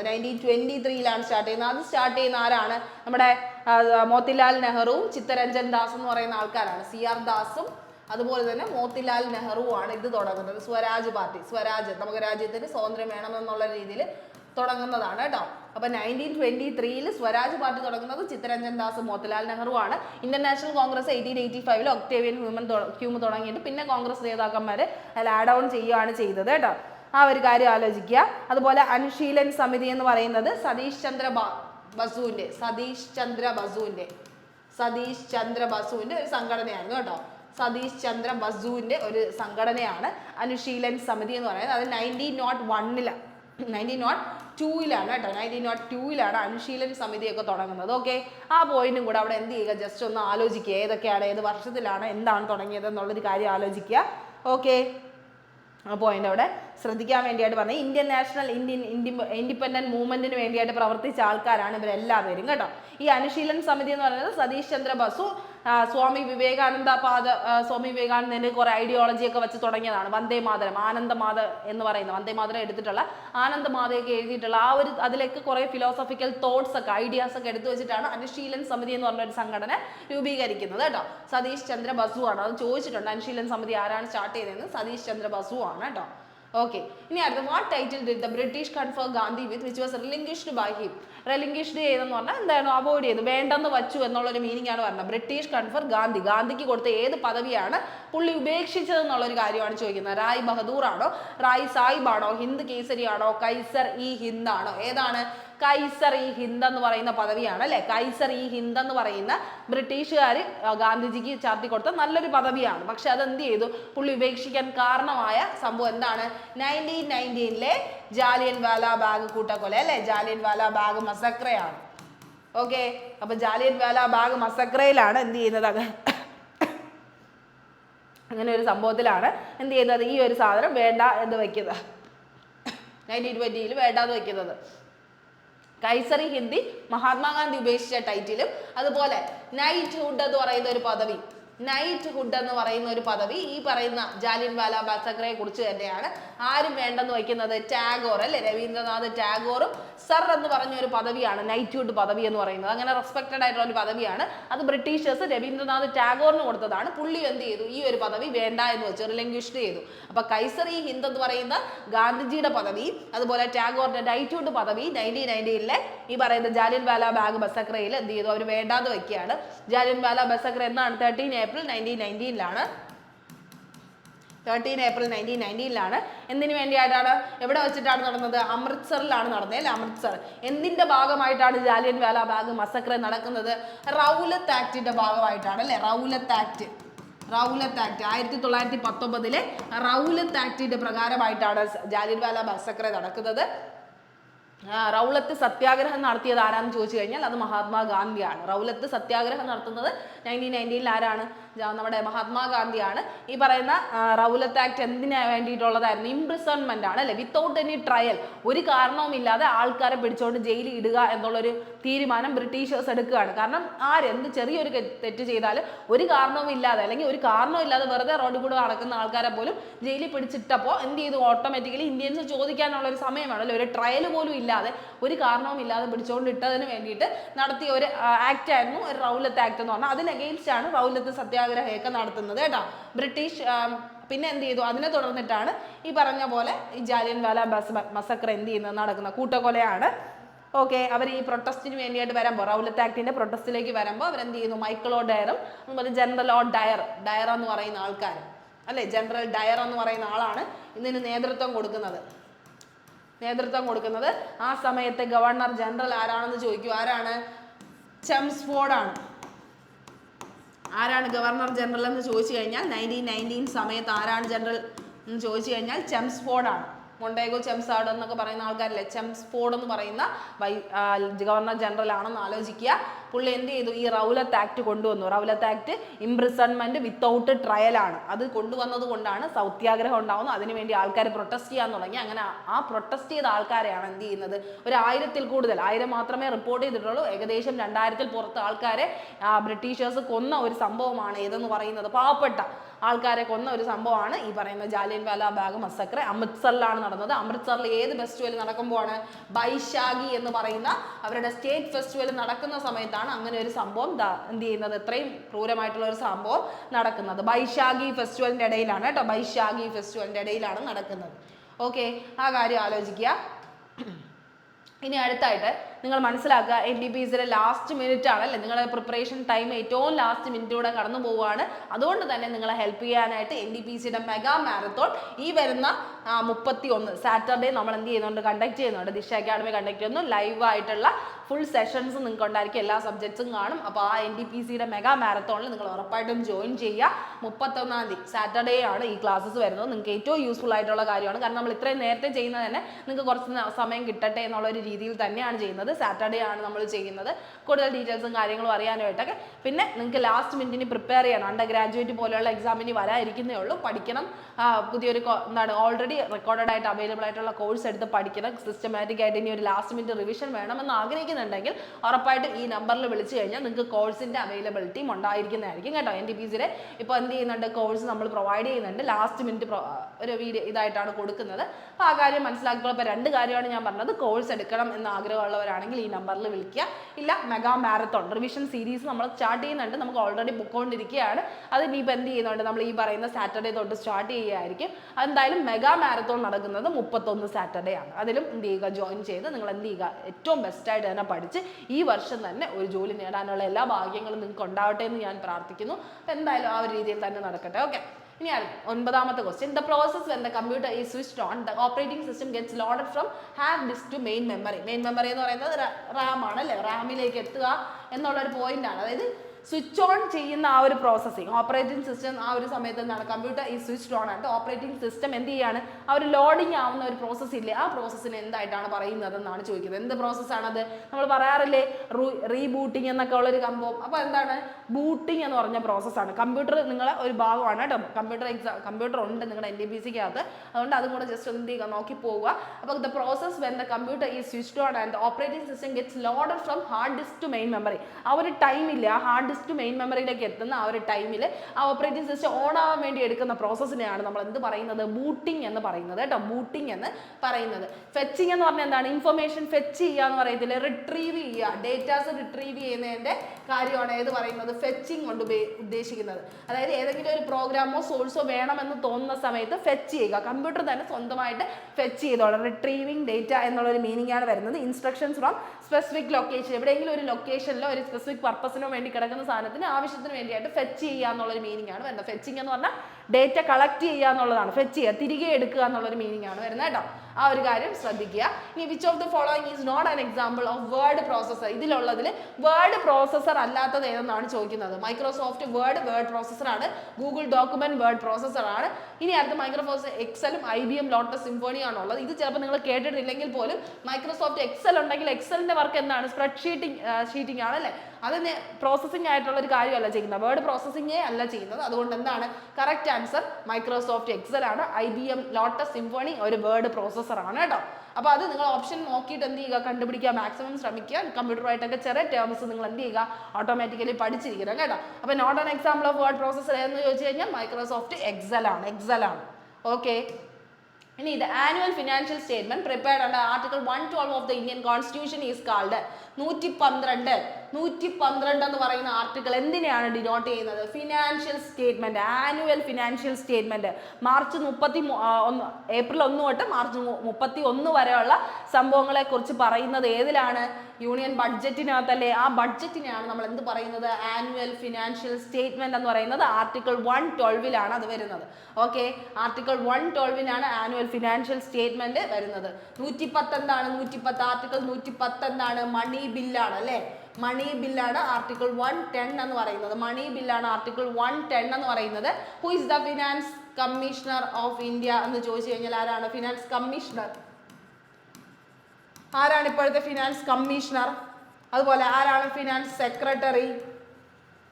അതുപോലെ ആരാണ് ഫിനാൻസ് മിനിസ്റ്റർ? ഫിനാൻസ് മിനിസ്റ്റർ ആണ് എപ്പോഴും ബഡ്ജറ്റ് പ്രസന്റ് ചെയ്യുന്നത് അല്ലേ? Finance minister. ആരാണ് minister? Finance minister Nirmala Sitharaman ആണ് അല്ലേ? നിർമ്മല സീതാരാമൻ ആണ് ഇപ്പോഴത്തെ ഫിനാൻസ് എന്താണ്? മിനിസ്റ്റർ ആണ് കേട്ടോ. മിനിസ്റ്റർ ആരാണ്? നിർമ്മല സീതാരാമൻ ആണ്. ഫിനാൻസ് കമ്മീഷണർ ആരാണ്? അരവിന്ദ് പനാഗരിയാണ് കമ്മീഷണർ. അതുപോലെ സെക്രട്ടറി ആരാണ്? സെക്രട്ടറി അജയ് സേത്ത്. ഓക്കെ, അജയ് സേത്ത് എന്തിൻ്റെയാണ്? ഫിനാൻസ് സെക്രട്ടറി ആണ്. അജയ് എന്ന് പറഞ്ഞപ്പോൾ ഞാൻ രണ്ട് പേരും കൂടെ ജസ്റ്റ് ഒന്ന് ഓർമ്മിക്കുക. അജയ് കുമാർ ആരാണ്? ഇപ്പോഴത്തെ UPSC ചെയർമാൻ ആണ്. ഇപ്പോഴത്തെ പ്രീതി സുദാൻ കഴിഞ്ഞ് ഇപ്പോഴത്തെ current 2025 UPSC chairman Ajay Kumar ആണ്. അജയ് ബാങ്ക ആരാണ്? അജയ് ബാങ്കിന്റെ ആള് തന്നെയാണ്. ആരാണ് ബംഗ എന്ന് പറയുന്നത്? വേൾഡ് ബാങ്കിന്റെ പ്രസിഡന്റ് ആണ്. കേട്ടോ. പ്രസിഡന്റ് ഓഫ് വേൾഡ് ബാങ്ക് ആണ്. അപ്പൊ അജയിൽ തുടങ്ങിയോണ്ട് ജസ്റ്റ് പറഞ്ഞതാണ്. അജയ് കുമാർ UPSC ചെയർമാൻ ആണ്. അജയ് ബാങ്ക വേൾഡ് ബാങ്കിന്റെ പ്രസിഡന്റ് ആണ്. അജയ് സേത്ത് ഇവിടെ സേത്ത് സെക്രട്ടറി ആണ്, ഫിനാൻസ് സെക്രട്ടറി ആണ്. ഓക്കെ, അത്രയും പോയിന്റ് അവിടെ എന്ത് ചെയ്യുക? മനസ്സിലാക്കിയിരിക്കുക കേട്ടോ. അത്രയും പോയിന്റ് അവിടെ എന്ത് ചെയ്യുക? മനസ്സിലാക്കിക്കോളുക. പിന്നെ ഇനി എന്താണ് പിന്നെ ചോദിച്ചിട്ടുണ്ട്, ഒരേ സമയം ഒരേ ഒരു തവണ എന്താണ് ഡിജിറ്റലൈസ്ഡ് ആയിട്ട് അല്ലെങ്കിൽ പേപ്പർലെസ് ആയിട്ടുള്ള ബഡ്ജറ്റ് അവതരിപ്പിച്ചിട്ടുണ്ട്. Paperless budget Nirmala Sitharaman paperless budget അവതരിപ്പിച്ച വർഷം ഏതെന്നാണ് ചോദിക്കുന്നത്. പേപ്പർലെസ് ബഡ്ജറ്റ്, അതായത് നോർമലി പേപ്പറിലാണ് എഴുതി ബഡ്ജറ്റ് അവതരിപ്പിക്കുന്നത്. പക്ഷെ കൊറോണ ടൈമിൽ അങ്ങനെ പറ്റുമായിരുന്നോ? ഇല്ല. 2021-22 ബഡ്ജറ്റ് എങ്ങനെയാണ് നമ്മൾ പ്രസന്റ് ചെയ്തത്? പേപ്പർലെസ് ബഡ്ജറ്റ് ആയിരുന്നു. അതായത് ഡിജിറ്റലൈസ്ഡ് ബഡ്ജറ്റ് ആയിരുന്നു അല്ലേ? നമുക്ക് ആ സമയത്ത് ഡിജിറ്റലൈസ്ഡ് ആയിട്ടുള്ള ബഡ്ജറ്റിംഗ് ആയിരുന്നു. ഓക്കെ, ആ പോയിന്റ് അവിടെ ജസ്റ്റ് ഒന്നും ഓർമ്മിപ്പിക്കാൻ വേണ്ടിയായിട്ട് പറഞ്ഞതാണ്. അതും കൂടെ ആലോചിക്കുക കേട്ടോ, ഫിനാൻസിന്റെ കാര്യം. പിന്നെ ഫിനാൻസ് എമർജൻസി ഒക്കെ വരുമ്പോൾ ഫിനാൻഷ്യൽ എമർജൻസിയുടെ ആർട്ടിക്കിൾ ഏതെന്ന് ചോദിക്കും. ഫിനാൻഷ്യൽ എമർജൻസിയുടെ ആർട്ടിക്കിൾ എത്രയാണ്? 360 ആണ് കേട്ടോ. എത്രയാണ്? ആർട്ടിക്കിൾ 360 ആണ് ഫിനാൻഷ്യൽ എമർജൻസിയുടെ ആർട്ടിക്കിൾ എന്ന് പറയുന്നത്. ആർട്ടിക്കിൾ 360 ആണ് കേട്ടോ. ആർട്ടിക്കിൾ 280 ആണ് കേട്ടോ. 280 ആണ് ഫിനാൻഷ്യൽ എമർജൻസിയുടെ കാര്യങ്ങളൊക്കെ പറയുന്നത് കേട്ടോ. ആർട്ടിക്കിൾ 280 ആണ് കേട്ടോ, തെറ്റിപ്പോവല്. ഫിനാൻഷ്യൽ കമ്മീഷണറിന്റെ എന്താണ് 280 ആണ് കേട്ടോ, 280 ആണ്. ഓക്കെ ആണോ? ഓക്കെ. ഇപ്പോഴത്തെ നമ്മുടെ auditor general of India CAG ആരാണെന്ന് ചോദിച്ചു കഴിഞ്ഞാൽ ആരാണ്? Auditor general of India CAG article 148. Controller and auditor general of India. ഈ ഓഡിറ്റിന്റെ കാര്യങ്ങളൊക്കെ നോക്കുന്നത്, പൈസ ഇടപാട് അക്കൗണ്ട്സിന്റെ കാര്യങ്ങളൊക്കെ നോക്കുന്നത് controller and auditor general of India ആണ്. അതാരാണ്? എസ് മൂർത്തിയാണ് അല്ലേ? സഞ്ജയ് മൂർത്തിയാണ്. സഞ്ജയ് മൂർത്തിയാണ് കേട്ടോ, സഞ്ജയ് മൂർത്തി. എസ് മൂർത്തിയാണ്. CAG ആരാണ്? എസ് മൂർത്തി. സഞ്ജയ് മൂർത്തിയാണ് CAG ആയിട്ട് വർക്ക് ചെയ്യുന്നത്. 148 ആണ്. 280 ആണ് ഫിനാൻഷ്യൽ എമർജൻസിയുടെ കാര്യം. അതും ജസ്റ്റ് ഒന്ന് മനസ്സിലാക്കിയിരിക്കുക. Okay. Financial okay. Which cabinet mission proposed a constituent assembly to frame the constitution of India? Frame the constitution of India. ഇന്ത്യക്ക് ഒരു കോൺസ്റ്റിറ്റ്യൂഷൻ സ്വന്തമായിട്ട് വേണം എന്നുള്ള രീതിയിലേക്ക് ഒരു ക്യാബിനറ്റ് മിഷൻ പ്രപ്പോസ് ചെയ്യുന്നത് ഏത് വർഷത്തിലേക്കാണ്? ഏത് വർഷത്താണ് ക്യാബിനറ്റ് മിഷൻ നടക്കുന്നത്? ക്യാബിനറ്റ് മിഷൻ വഴിയാണ് പിന്നെ കോൺസ്റ്റിറ്റ്യൂന്റ് അസംബ്ലി ഉണ്ടാവണം എന്നുള്ളൊരു ഐഡിയ കൊണ്ടുവരുന്നത് കേട്ടോ. അപ്പോൾ അതെന്താണ്? ക്യാബിനറ്റ് മിഷൻ പ്രപ്പോസ് ചെയ്യുന്നതാണ്. അപ്പോൾ ഏത് വർഷത്തെ ക്യാബിനറ്റ് മിഷൻ പ്ലാൻ ആണ്? 1946 അല്ലേ? 1946 ക്യാബിനറ്റ് മിഷൻ പ്ലാൻ വഴിയാണ് വരുന്നത്. 1946 ക്യാബിനറ്റ് മിഷൻ പ്ലാൻ വഴിയാണ് കൊണ്ടുവരുന്നത്. ഓക്കെ, ആ ഒരു കാര്യം അവിടെ മനസ്സിലാക്കുക. 1946 ക്യാബിനറ്റ് മിഷൻ പ്ലാൻ ആണ്. ആരായിരുന്നു cabinet mission members? Cabinet mission members ആരൊക്കെയായിരുന്നു? 3 പേരായിരുന്നു. ആരൊക്കെയാണ്? AV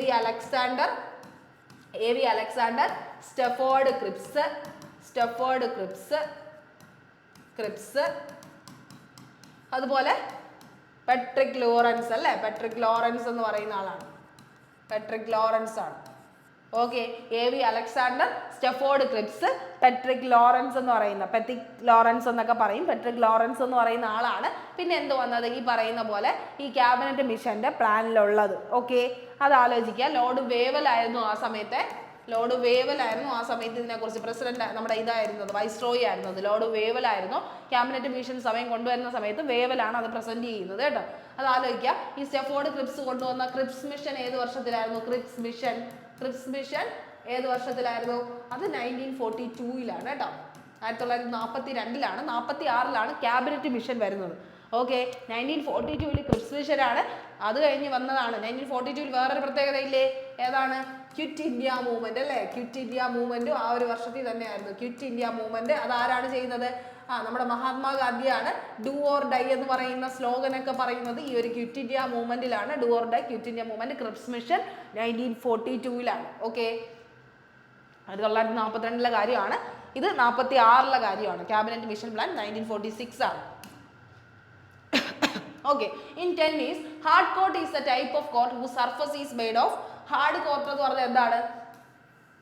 ഹാർഡ് കോർട്ട് നമ്മുടെ ടെന്നീസിലെ തന്നെ ഏറ്റവും പ്രധാനപ്പെട്ട ടൂർണമെന്റ് ആണ് ഏതെന്ന് പറയുന്നത്? ഗ്രാൻഡ് സ്ലാം എന്ന് പറയുന്നത്. ഗ്രാൻഡ് സ്ലാം ടൈറ്റിൽസ് വിന്നറാണ് ഏറ്റവും ബെസ്റ്റ് പ്ലെയേഴ്സ് എന്ന് പറയുന്നത്. അപ്പം ഗ്രാൻഡ് സ്ലാം 4 ടൈറ്റിൽസിലാണ് നടക്കുന്നത്. അതായത് 4 തവണയായിട്ടാണ് നടക്കുന്നത്. 2, 3, 4 ഏതൊക്കെയാണ്? ഏറ്റവും ഫസ്റ്റ് നടക്കുന്ന ഏതാണ്? ഓസ്ട്രേലിയൻ ഓപ്പൺ ആണ്. ഓസ്ട്രേലിയൻ ഓപ്പൺ ആണ് ഫസ്റ്റ് നടക്കുന്നത്. അത് കഴിഞ്ഞ് ഫ്രഞ്ച് ഓപ്പൺ ആണ് നടക്കുന്നത്. അത് കഴിഞ്ഞ് വിംബിൾഡൺ ഓപ്പൺ ആണ് നടക്കുന്നത്. ഏറ്റവും ലാസ്റ്റ് നടക്കുന്നതാണ് ഏതെന്ന് പറയുന്നത്? US open. ഓക്കെ, അപ്പോൾ ശ്രദ്ധിക്കുക, കറക്റ്റ് ക്രോണോളജിക്കൽ ഓർഡർ നോക്കിക്കോളുക. ഓസ്ട്രേലിയൻ ഓപ്പൺ ജനുവരി ഫെബ്രുവരി മാസത്താണ് നടക്കുന്നത്. ഓക്കെ, ജനുവരി ഫെബ്രുവരിയിൽ നടക്കുന്നത്. ഫ്രഞ്ച് ഓപ്പൺ നടക്കുന്നത് ഏകദേശം ഒരു മെയ് ആ ഒരു സമയത്തേക്കാണ് കേട്ടോ. ഫ്രഞ്ച് ഓപ്പൺ നടക്കുന്നത് മെയ് ജൂൺ സമയത്തേക്കാണ്. മെയ് ജൂൺ ആണ്. അത് കഴിഞ്ഞ് വിംബിൾഡൺ നടക്കുന്നത് ഏകദേശം ജൂൺ ജൂലൈ എന്നുള്ള രീതിയിൽ തന്നെയാണ്. ഉടനെ നടക്കും, ജൂൺ ജൂലൈയിലാണ്. അത് കഴിഞ്ഞ് US ഓപ്പൺ നടക്കുന്നത് ഏതാണ്? ഓഗസ്റ്റ് സെപ്റ്റംബറിലാണ്. ഇങ്ങനെയാണ് നമ്മുടെ ആ ഒരു പ്ലാൻ നടക്കുന്നത് കേട്ടോ. അപ്പോൾ ഓസ്ട്രേലിയൻ ഓപ്പൺ ആണ് ഫസ്റ്റ് നടക്കുന്നത്. ഓസ്ട്രേലിയൻ ഓപ്പൺ, അതിൽ നിന്ന് ജയിക്കുന്നവർ നേരെ എന്താണ് ഈ പറയുന്ന പോലെ ഫ്രഞ്ച് ഓപ്പൺ കാണും. പിന്നെ എന്താണ്? 4 സെപ്പറേറ്റ് ഗെയിമാണ്, സെപ്പറേറ്റ് സ്ഥലത്താണ് നടത്തുന്നത്. അപ്പോൾ ഓരോന്നിലും വിജയിക്കുന്നവർക്കാണ് ഗ്രാൻഡ് സ്ലാം ടൈറ്റിൽ കിട്ടുന്നത്. ഇതിൽ ഓരോന്നിലും എല്ലാത്തിലും ജയിക്കുന്നവർക്കാണ് ഗ്രാൻഡ് സ്ലാം ടൈറ്റിൽ കിട്ടുന്നത്. ഓസ്ട്രേലിയൻ ഓപ്പൺ എന്നാണ് ജനുവരി ഫെബ്രുവരി, ഫ്രഞ്ച് മെയ് ജൂണിൽ, വിംബിൾഡൺ ജൂൺ ജൂലൈയിൽ, US ഓഗസ്റ്റ് സെപ്റ്റംബറിൽ. ഇങ്ങനെയാണ് നടക്കുന്നത്. ഇതെന്താണ്? കളി നടക്കുന്ന മത്സരങ്ങൾ നടക്കുന്ന ഒരു രീതിയാണ്. ആദ്യം ഉണ്ടായത് ഏതാണെന്ന് ചോദിക്കും. ഫസ്റ്റ് ഉണ്ടായത് ഏതാണെന്ന് ചോദിച്ചു കഴിഞ്ഞാൽ വിംബിൾഡൺ ആണ്. ഏറ്റവും ഓൾഡസ്റ്റ് ഗ്രാൻഡ് സ്ലാം ഏതെന്ന് ചോദിച്ചു കഴിഞ്ഞാൽ വിംബിൾഡൺ ആണ്. ഏറ്റവും ഫസ്റ്റ് കണ്ടുപിടിച്ചതും ആദ്യമായിട്ട് മത്സരം നടക്കുന്നതും വിംബിൾഡണിലാണ് കേട്ടോ. അപ്പോൾ വിംബിൾഡൺ ആണ് ഏറ്റവും ഫസ്റ്റത്തെ എന്നുള്ളൊരു കാര്യം ആലോചിക്കുക. 1877ലാണ് വിംബിൾഡൺ സ്റ്റാർട്ട് ചെയ്യുന്നത്. ഫസ്റ്റ് സ്റ്റാർട്ട് ചെയ്യുന്നത് വിംബിൾഡൺ ആണ്. രണ്ടാമത് സ്റ്റാർട്ട് ചെയ്യുന്നത് വിംബിൾഡൺ കഴിഞ്ഞ് സ്റ്റാർട്ട് ചെയ്യുന്നത് US ആണ്. എന്താണ്? US ഓപ്പൺ ആണ്. അത് എത്രയാണ്? 1881ലാണ്. 1877 US ഓപ്പൺ 1881ലാണ്. അത് കഴിഞ്ഞ് നേരെ ഫ്രഞ്ച് ഓപ്പൺ വരെയാണ്. ഫ്രഞ്ച് ഓപ്പൺ നടക്കുന്ന എപ്പോഴാണ്? 1891ൽ. അപ്പം വിംബിൾഡൺ ആണ് ഫസ്റ്റ് നടന്നത്. ഏറ്റവും ഓൾഡസ്റ്റ് ഓഫ് ഗ്രാൻഡ് സ്ലാം ഏതെന്ന് ചോദിച്ചു കഴിഞ്ഞാൽ 1877ൽ ഉണ്ടായ വിംബിൾഡൺ ആണ്. രണ്ടാമത് നടക്കുന്നത് US ഓപ്പൺ 1881ലാണ്. ഫ്രഞ്ച് ഓപ്പൺ 1891ലാണ്. ഓസ്ട്രേലിയനാണ് ഏറ്റവും ലാസ്റ്റ് കൊണ്ടുവന്നത് 1905ൽ. 1905 ഓസ്ട്രേലിയൻ ഓപ്പൺ. 1905 എന്താണ് പ്രത്യേകത? പാർട്ടീഷൻ ഓഫ് ബംഗാൾ അല്ലേ, ലോർഡ് കഴ്സൺ പാർട്ടീഷൻ ചെയ്യുന്നത്, ബംഗാളിനെ പാർട്ടീഷൻ ചെയ്യുന്നത് ഏത് സമയത്താണ്? ഈ 1905ലാണ്. ഓക്കെ, അത് ജസ്റ്റ് ഒന്ന് ആലോചിക്കുക. ഇത് ഇത്രയാണ് വരുന്നത് കേട്ടോ. അപ്പോൾ ഇതിങ്ങനെ ക്രോണോളജിക്കൽ ഓർഡർ വല്ലതും ചോദിക്കുകയാണെങ്കിൽ മത്സരങ്ങൾ മന്ത്ലി അടിസ്ഥാനത്തിൽ ഓസ്ട്രേലിയൻ, ഫ്രഞ്ച്, വിംബിൾഡൺ, US ആണെങ്കിലും കണ്ടുപിടിച്ച രീതി അല്ലെങ്കിൽ ആദ്യമായിട്ട് മത്സരം നടന്നു വന്നത് വിംബിൾഡൺ, അത് കഴിഞ്ഞിട്ട് US, ഫ്രഞ്ച്, അതുപോലെ ഓസ്ട്രേലിയ. ഓക്കെ, ആ ഒരു കാര്യം ജസ്റ്റ് ഒന്ന് എന്ത് ചെയ്യുക, ഓർമ്മിച്ചിരിക്കുക കേട്ടോ. Wimbledon, US, French, Australia. Wimbledon, US, French, Australia. ആ ഇയറും ജസ്റ്റ് ഒന്ന് ഓർമ്മിച്ചിരിക്കുക കേട്ടോ. ഇനി അപ്പോൾ നമ്മുടെ ചോദിച്ചത് എന്താണ്? ടെന്നീസിൽ ഹാർഡ് കോർട്ടിൽ ഏത് മെറ്റീരിയലാണ് ഉപയോഗിക്കുന്നത്? അതായത് നമുക്ക് ഈ പറയുന്ന പോലെ 4 ഐറ്റംസ് ഉണ്ടെന്ന് നമ്മൾ പറഞ്ഞല്ലേ, 4 പേരുണ്ട്. ഏതൊക്കെയാണ്? വിംബിൾഡൺ, അതുപോലെ ഏതാണ് ഈ പറയുന്ന പോലെ US, ഫ്രഞ്ച്, ഓസ്ട്രേലിയ. ഇത്രയാണ് നമ്മുടെ മുന്നിലുള്ള 4 ഗ്രാൻഡ് സ്ലാംസ്. ഓക്കെ, ഇത് 4 കോർട്ടിലാണ് കളിക്കുന്നത്. 4 കോർട്ടിൽ. ഈ വിംബിൾഡൺ കളിക്കുന്നത് ഏതിലെന്നറിയാമോ? ഗ്രാസ് കോർട്ടിലാണ്. ഗ്രാസ് കോർട്ടിലാണ് വിംബിൾഡൺ കളിക്കുന്നത്. മത്സരം നടക്കുന്നത് ഗ്രാസിന്റെ കോർട്ടിലാണ്. US ഓപ്പൺ, അതുപോലെ ഓസ്ട്രേലിയൻ ഓപ്പൺ, USഉം ഓസ്ട്രേലിയയും നടക്കുന്ന എന്തിലാണ്? ഹാർഡ് കോർട്ടിലാണ്. ഈ ഹാർഡ് കോർട്ട് എന്ന് പറഞ്ഞ് ഉദ്ദേശിക്കുന്നത് എന്താണ്? കോൺക്രീറ്റ് തറയാണ് കേട്ടോ. എന്താണ്? കോൺക്രീറ്റ് കൊണ്ടുണ്ടാക്കിയ സ്ഥലത്തിനെയാണ് എന്ത് പറയുന്നത്? ഹാർഡ് കോർട്ട് എന്ന് പറയുന്നത്. അതായത് നമ്മുടെ നോർമൽ ആയിട്ടുള്ള കളിക്കുന്ന നേരം അതെന്ന് പറഞ്ഞാൽ ഹാർഡ് കോർട്ടാണ്. അപ്പം US ഉം ഓസ്ട്രേലിയയും നടക്കുന്നത് ഹാർഡ് കോർട്ടിലാണ്. ഫ്രഞ്ച് ഓപ്പൺ നടക്കുന്ന ഏതിലാണ്? ക്ലേ കോർട്ടിലാണ് കേട്ടോ. ക്ലേയുടെ കോർട്ടിലാണ് ഏത് നടക്കുന്നത്? ഫ്രഞ്ച് ഓപ്പൺ നടക്കുന്നത്. അപ്പോൾ ഫ്രഞ്ച് ഓപ്പൺ നടക്കുന്ന ഏതിലാണ്? ക്ലേ കോർട്ടിലാണ്. അപ്പോൾ ഗ്രാസ് കോർട്ടിൽ നടക്കുന്നത് വിംബിൾഡൺ, ഫ്രഞ്ചിൽ നടക്കുന്നത് ക്ലേ കോർട്ടാണ്. Okay, which of the following tournament is played on a clay court? അപ്പോൾ നിങ്ങൾക്ക് ആൻസർ കിട്ടിയില്ലേ? ക്ലേ കോർട്ടിൽ നടത്തുന്ന ഏതിനെയാണ്? ഫ്രഞ്ച് ഓപ്പൺ ആണ്. അതിന്റെ മറ്റൊരു പേരാണ് റോളണ്ട് ഗാരോസ്. മറ്റൊരു പേര് ഫ്രഞ്ച് ഓപ്പണിന്റെ മറ്റൊരു പേര് റോളണ്ട് ഗാരോസ് ആണ്. ചിലപ്പോൾ നിങ്ങൾക്ക് ഫ്രഞ്ച് ഓപ്പൺ തരൂല, റോളണ്ട് ഗാരോസ് ആയിരിക്കും തരുന്നത്. അതുകൊണ്ട് അത് പഠിച്ചു വെക്കുക കേട്ടോ. അപ്പോൾ ഏതാണ് ക്ലേ കോർട്ടിൽ കളിക്കുന്നത്? ഫ്രഞ്ച് ഓപ്പൺ ആണെന്നുള്ളൊരു കാര്യം മനസ്സിലാക്കിക്കോളാം. ഇതുവരെയും ഗ്രാൻഡ് സ്ലാം ടൈറ്റിൽ ഫസ്റ്റ് നിൽക്കുന്ന ആരാണെന്ന് ചോദിക്കും. ഗ്രാൻഡ് സ്ലാം ടൈറ്റിലിൽ ഫസ്റ്റ് നിൽക്കുന്നത്, ഏറ്റവും കൂടുതൽ ടൈറ്റിൽ കിട്ടിയിട്ടുള്ള ആരാണെന്ന് ചോദിക്കും. ഗ്രാൻഡ് സ്ലാം ടൈറ്റിൽ വിന്നർ ആരാണെന്ന് ചോദിച്ചു കഴിഞ്ഞാൽ ആരാണ് ഫസ്റ്റ് നിൽക്കുന്നത്? ആരെന്ന് ചോദിച്ചു കഴിഞ്ഞാൽ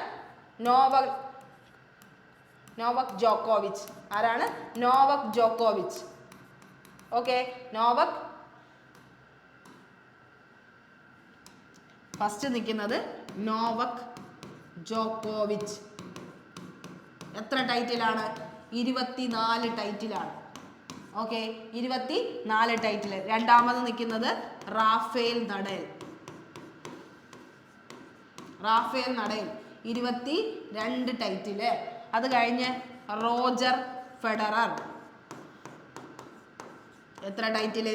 20 ടൈറ്റിൽ. ഇവർ 3 പേരുമാണ് ത്രിമൂർത്തികളെന്ന് പറയുന്നത്. ടെന്നീസിന്റെ തന്നെ ഗോഡ്സ് എന്നാണ് അവർ വിശേഷിപ്പിക്കുന്നത്.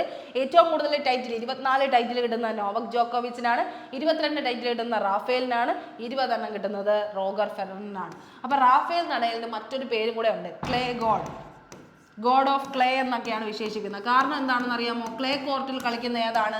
French open. ഏറ്റവും കൂടുതൽ ഫ്രഞ്ച് ഓപ്പൺ കിട്ടിയിട്ടുള്ളത് റാഫേൽ നടേലിനാണ് കേട്ടോ. ഗോഡ് ഓഫ് ക്ലേ എന്നറിയപ്പെടുന്ന ആരെയാണ്? റാഫേൽ നടേലിനാണ്. എന്തുകൊണ്ടെന്ന് ചോദിച്ചു കഴിഞ്ഞാൽ ഏറ്റവും കൂടുതൽ ഫ്രഞ്ച് ഓപ്പൺ കിട്ടിയത് ആർക്കെന്ന് ചോദിച്ചു കഴിഞ്ഞാൽ അത് ആർക്കാണ്? റാഫേൽ നടേലിനാണ് കേട്ടോ. റാഫേൽ നടേലിനാണ്. കിങ് ഓഫ് ക്ലേ എന്നൊക്കെയാണ് അറിയപ്പെടുന്നത്. King of clay, god of clay, king of clay എന്നറിയപ്പെടും. ക്ലേ കാരണം എന്താണ്? ക്ലേ എന്ന് ആലോചിക്കുമ്പോഴേ ആലോചിക്കുക ഫ്രഞ്ച് ഓപ്പൺ ആണ് ക്ലേ കോർട്ടിൽ നമ്മൾ കളിക്കുന്നത്. ഓക്കെ, എത്ര പോയിന്റ് അവിടെ മനസ്സിലാക്കിക്കോളാം. ഇനി last question, which country hosted the Asian games the most number of times? ആരാണ് Asian games most number of ടൈംസിൽ എന്ത് ചെയ്തിരിക്കുന്നത്, ഹോസ്റ്റ് ചെയ്തിരിക്കുന്നതെന്ന് ചോദിക്കുന്നത്? ഹോസ്റ്റ് കൺട്രി എന്നറിയില്ലേ? Host country. Asian games host ചെയ്യുന്നത് ഏറ്റവും കൂടുതൽ ഹോസ്റ്റ് ചെയ്തിട്ടുള്ളത് ഏത് കൺട്രി എന്ന് ചോദിച്ചു കഴിഞ്ഞാൽ തായ്ലൻഡ് ആണ് കേട്ടോ. തായ്ലൻഡ് ആണ്. തായ്ലൻഡിലെ ബാങ്കോക്കിൽ വെച്ചിട്ടാണ് നടന്നിട്ടുള്ളത്. എത്ര എണ്ണം? 4 എണ്ണം. 4 കളി നടക്കുന്നത് ബാങ്കോക്കിൽ വെച്ചിട്ടാണ്. തൊട്ട് പിന്നാലെ ആരുണ്ട്? South Korea. സൗത്ത് കൊറിയ എത്രയാണ്? 3 ടൈറ്റിൽ. സൗത്ത് കൊറിയക്ക് എത്ര ടൈറ്റിലുണ്ട്? 3 ടൈറ്റിൽ. സൗത്ത് കൊറിയക്ക് 3 ടൈറ്റിലാണുള്ളത്. അപ്പോൾ തായ്ലൻഡിലാണ് ഏറ്റവും കൂടുതൽ തവണ നടന്നിട്ടുള്ളത്, 4 തവണ. കൊറിയയിലാണ് 3 തവണ നടന്നിട്ടുള്ളത്. ഇനി അടുത്ത് 2023 ലാസ്റ്റ് ഏഷ്യൻ ഗെയിംസ് നടന്നത്. അതെവിടെ വെച്ചിട്ടായിരുന്നു? സിംഗപ്പൂരിൽ വെച്ചിട്ടായിരുന്നു കേട്ടോ. ചൈനയിൽ വെച്ചിട്ടായിരുന്നു. 2023 നടന്നത് എവിടെ വെച്ചിട്ടാണ്? ഷാങ്കായി, ചൈനയിൽ വെച്ചിട്ടാണ് നടന്നത്. 2023 ചൈനയിൽ വെച്ചിട്ടാണ്. ഇനി നടക്കാൻ പോകുന്ന 2026 2026 ആരാണ് ഹോസ്റ്റ് ചെയ്യുന്നത്? ജപ്പാനാണ് കേട്ടോ. ജപ്പാനാണ്. ആ പോയിന്റ് അവിടെ മനസ്സിലാക്കുക. 2023 നടന്നത് ചൈനയിൽ വെച്ചിട്ടും ഇനി 2026 നടക്കാൻ പോകുന്നത് ജപ്പാനിൽ വെച്ചിട്ടുമാണ് കേട്ടോ. ജപ്പാനിൽ വെച്ചിട്ടാണ്. ഇതുവരെ ഏഷ്യൻ ഗെയിംസിൽ ഏറ്റവും most number of times repeated ആയിട്ട് കളി ചെയ്തിട്ടുള്ളത് തായ്ലൻഡിൽ വെച്ചിട്ടാണ്. ഓക്കെ, അത്ര പോയിന്റ്സ് ആണ് നമ്മളിന്ന് ഡിസ്കസ് ചെയ്യാനായിട്ട് ഉദ്ദേശിച്ചത്. അപ്പോൾ അത്രയും പോയിന്റ്സ് ആയിട്ട് നിങ്ങൾ ക്ലിയർ ആയിട്ട് കട്ടായിട്ട് നമ്മൾ എന്ത് ചെയ്യുക, മനസ്സിലാക്കി വയ്ക്കുക. ക്ലിയർ കട്ടായിട്ട് ഫോക്കസ് ചെയ്ത് പഠിക്കുക. അപ്പോൾ എന്ത് ചെയ്യുക, നന്നായിട്ട് തന്നെ പഠിക്കുക. ഇനിയുള്ള ദിവസം മാക്സിമം യൂസ് ചെയ്ത് നന്നായിട്ട് തന്നെ നിങ്ങളുടെ ഫോക്കസ് എത്രയും നിങ്ങളുടെ എക്സാമിന് വേണ്ടി തന്നെ കൊടുക്കുക. നന്നായിട്ട് പഠിക്കുക, നന്നായിട്ട് പ്രിപ്പയർ ചെയ്യുക. അപ്പോൾ ഓൾ ദ ബെസ്റ്റ്. എല്ലാവർക്കും നല്ലൊരു ദിവസം ആശംസിക്കുന്നു. ഇനിയും ഇതുപോലത്തെ സെഷൻസ് ഉണ്ടാവും. അപ്പോൾ all the best. Thank you.